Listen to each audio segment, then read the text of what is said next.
In this video, I'm going to teach you how to add custom fonts in Klaviyo. In order to do that, first head over to klaviyo.com and then from in there, just input right here your email address that you wish to use and then head over and then click on sign up in order to proceed with the onboarding.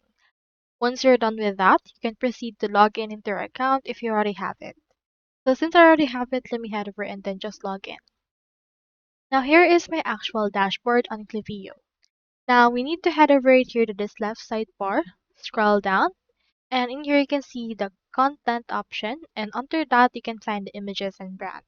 Make sure to click on this, click on brand, head over right here to the fonts, click onto this add font, and choose in here the font that you want. You can choose custom font that you have purchased or downloaded and not hosted by the third party.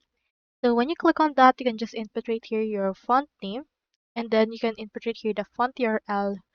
And then from in there, you can also input right here a font weight, font style, font variant, as well as fallback font.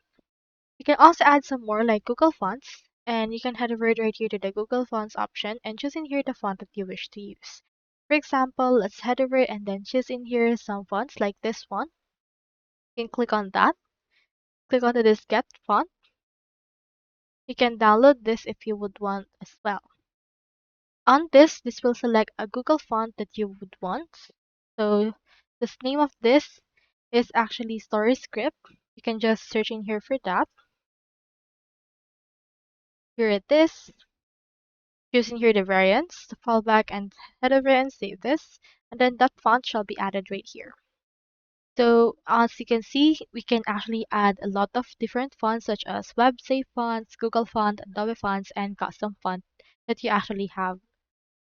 So that's all there is today, and I hope this video helped you out.